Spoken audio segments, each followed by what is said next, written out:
Hello friends, Ravi and kids YouTube ചാനലിലേക്ക് നിങ്ങൾക്കേവർക്കും സസ്നേഹം സ്വാഗതം. ഞങ്ങളിന്ന് ബോൺസായിക്ക് വളർത്താൻ വേണ്ടി ഒരു പ്ലാന്റ് ഹണ്ട് ചെയ്യുന്നതിൻ്റെ വീഡിയോയാണ് നിങ്ങളുമായി ഷെയർ ചെയ്യുന്നത്. വീഡിയോ മുഴുവനായും കാണുക, സബ്സ്ക്രൈബ് ചെയ്യുക, ലൈക്ക് ചെയ്യുക, ഷെയർ ചെയ്യുക, കമൻറ്റ് ചെയ്യുക. ഞങ്ങളിപ്പോൾ പ്ലാന്റ് നിൽക്കുന്ന സ്ഥലത്തേക്ക് പോയിക്കൊണ്ടിരിക്കുകയാണ്. ഈ കാണുന്ന പോലെ ഒരു വശത്ത് ചെറിയ ഒരു കൈത്തോടും ഒറ്റയടി പാതയുമാണ് ഇവിടെ ഉള്ളത്. ഈ പാതയിലൂടെ ഇത്തിരി കൂടി മുമ്പോട്ട് പോയാൽ നമുക്ക് പ്ലാന്റ് നിൽക്കുന്ന ആ സ്ഥലത്ത് എത്താറാവും. റോഡിൻ്റെ വശം കെട്ടിയിട്ടുള്ള ഏതാണ്ട് ഒരു 50 മീറ്ററോളം നീളമുള്ള കൽ ചുവരിൻ്റെ വശത്താണ് പ്ലാന്റുകൾ ഉള്ളത്. മഴക്കാലം കഴിഞ്ഞ് വേനൽക്കാലമായതിനാൽ ഇപ്പോൾ കൈത്തോടിൽ ഒട്ടും തന്നെ വെള്ളമില്ല. അവിടെയായിട്ട് ചെറിയ കുഴികളിൽ കുറച്ച് വെള്ളം മാത്രം കെട്ടിക്കിടപ്പുണ്ട്. ഇവിടെ ഇതാ കുറച്ച് വെള്ളം കിടപ്പുണ്ട്. അതിപ്പോൾ നിങ്ങൾക്ക് കാണാൻ പറ്റും. ഈ വെള്ളത്തിനുള്ളിൽ ചെറിയ കുഞ്ഞു മത്സ്യങ്ങൾ നീന്തി നടപ്പുണ്ട്. അതിനടുത്തായി തന്നെ ഒരു ഉണങ്ങിയ ചെടിയുടെ അഗ്രഭാഗത്ത് കാണാൻ നല്ല ചേലുള്ള ഒരു തുമ്പിയും അനങ്ങാതെ ഇരിക്കുന്നതും നമുക്ക് ഈ ദൃശ്യങ്ങളിൽ കാണാം. ഇനി നമ്മൾ കുറച്ചുകൂടെ മുമ്പോട്ട് പോകാനുണ്ട്. നമുക്ക് അല്പം കൂടെ പോകാം. ഇപ്പോൾ കാണാൻ നിങ്ങൾക്ക് നല്ല ഉയരമുള്ള നീണ്ടുപോകുന്ന ആ കൽഭിത്തി നിങ്ങൾക്ക് കാണാം. ഇനി നമുക്ക് ആ കൽഭിത്തി നിറയെ ഈ കാണുന്ന പോലെ ഫൈക്കസ് വർഗത്തിൽപ്പെട്ട നിറയെ പ്ലാന്റുകൾ നിൽപ്പുണ്ട്. പേരാലും അരയാലും ഈ കൂട്ടത്തിലുണ്ട്. നമുക്കതിന് അടുത്തേക്ക് കുറച്ചുകൂടെ മുമ്പിലോട്ട് പോകാം. ഇത്തിരി വളർന്ന ചെടികളാണ് കൂടുതലും ഉള്ളത്. ഇതൊക്കെ നമുക്ക് എടുക്കാൻ പറ്റാത്ത ചെടികളാണ്. കാരണം കല്ലുകൾക്കിടയിൽ വേര് പിടിച്ച് നല്ല ഉറപ്പോട് കൂടി നിൽക്കുകയാണ്. ഇവിടെ ഈ കാണാം. ഇവിടെയും ഒരു നല്ല ഫൈക്കസ് വർഗത്തിൽപ്പെട്ട തന്നെ ഒരു നല്ല ഒരു പ്ലാന്റ് നിൽപ്പുണ്ട്.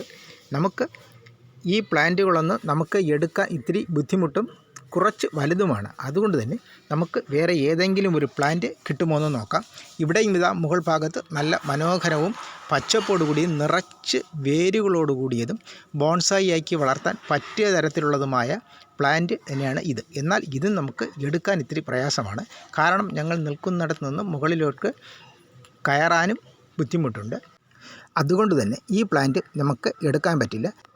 ഇനി നമുക്ക് കുറച്ചുകൂടെ ഒന്ന് തിരഞ്ഞു നോക്കാം. ഏതെങ്കിലും ചെറിയ പ്ലാന്റ് എടുക്കാൻ പാകത്തിനുള്ളത് കിട്ടുമോ എന്ന് നോക്കാം. ഇവിടെ ഒരു വലിയ പ്ലാന്റ് തന്നെ നിൽക്കുന്നുണ്ട്. ഈ പ്ലാന്റ് നമുക്ക് എടുക്കാൻ പ്രയാസമാണ്.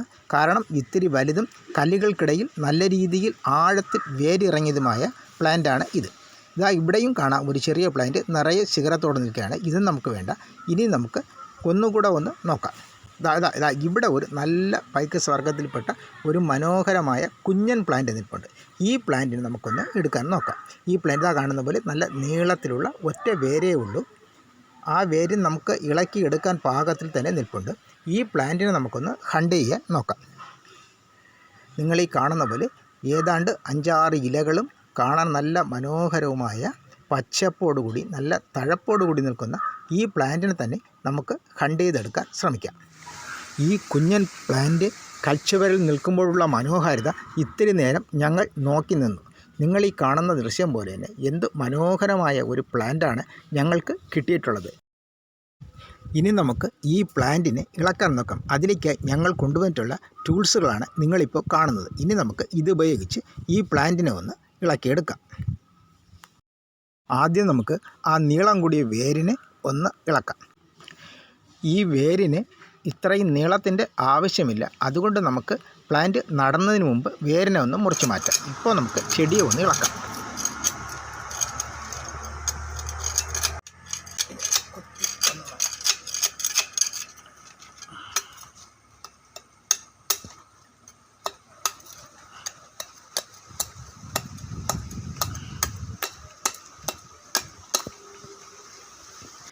ചെടിക്കോ അതിൻ്റെ വേരിനോ ഒരു കേടും സംഭവിക്കാതെ ഞങ്ങളിപ്പോൾ ആ പ്ലാന്റിനെ ഇളക്കി കഴിഞ്ഞു. നിങ്ങൾ ഈ കാണുന്ന പോലെ നല്ല നീളത്തിലുള്ള ഒരു ഹെൽത്തിയായ വേരും കൂടെ അതിനൊപ്പമുണ്ട്.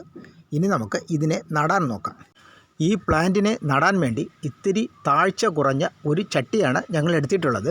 ആ ചട്ടിയുടെ അടിഭാഗത്തുള്ള 3 ദ്വാരങ്ങളിൽ ആദ്യം നമുക്ക് കുറച്ച് മെറ്റലെടുത്ത് വെച്ചു കൊടുക്കാം. മെറ്റലിന് പകരം ചരലായാലും കുഴപ്പമില്ല. ഏത് വെച്ചാലും വെള്ളം വാർന്നു പോകാൻ വേണ്ടിയാണ് ഇങ്ങനെ ചെയ്യുന്നത്. ഇനി നമുക്ക് ചെടിയെ നടാൻ വേണ്ടി കുറച്ച് ബോൺസായി സോയിൽ ഉണ്ടാക്കാം. അതിലേക്കായി എല്ലുപൊടി, ചാണകപ്പൊടി, വേപ്പ് പിണ്ണാക്ക് എന്നിവയും കുറച്ച് മണ്ണും കൂടി എടുത്തിട്ട് അതിനോട് മണ്ണ് ചേർന്ന് പോകാതിരിക്കാൻ വേണ്ടി കുറച്ച് ചകിരിച്ചോറും കൂടി ചേർത്ത് നല്ലതായിട്ടൊന്ന് മിക്സ് ചെയ്ത് ബോൺസായ് സോയിൽ ഉണ്ടാക്കിയെടുക്കാം. ബോൺസായ് സോയിൽ തയ്യാറായി കഴിഞ്ഞു. ഇനി നമുക്ക് ചട്ടിയുടെ ഏതാണ്ട് പകുതി ഭാഗത്തോളം ആദ്യം നമുക്ക് ഇതിനെ ഒന്ന് നിറയ്ക്കാം. പകുതി ഭാഗം നിറച്ചതിന് ശേഷം അതിലേക്ക് നമുക്ക് പ്ലാന്റിനെ ഒന്ന് നടാം. പ്ലാന്റിൻ്റെ നീളം കൂടിയ വേരിന് നേരത്തെ മുറിച്ച് കഴിഞ്ഞു. ചെടിയെ നടാൻ സൗകര്യത്തിന് വേണ്ടി ഇത്തിരി വേര് കൂടെ മുറിക്കാനുണ്ട്. അതുകൂടെ മുറിച്ച് കഴിഞ്ഞ് ഇനി നമുക്ക് അതിൻ്റെ ചുവട്ടിൽ 1-2 പന്നൽ വേരുകളുണ്ട്. അവയെ കൂടെ ഒന്ന് മുറിച്ച് മാറ്റാം.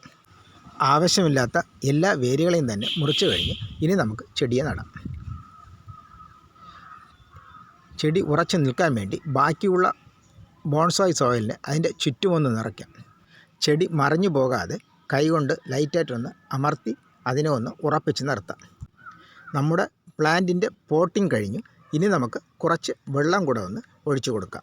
വീഡിയോ എല്ലാവർക്കും ഇഷ്ടപ്പെട്ടിട്ടുണ്ടാവും എന്ന് കരുതുന്നു. നമുക്കിനി അടുത്ത വീഡിയോയിൽ കാണും വരെ ഗുഡ് ബൈ.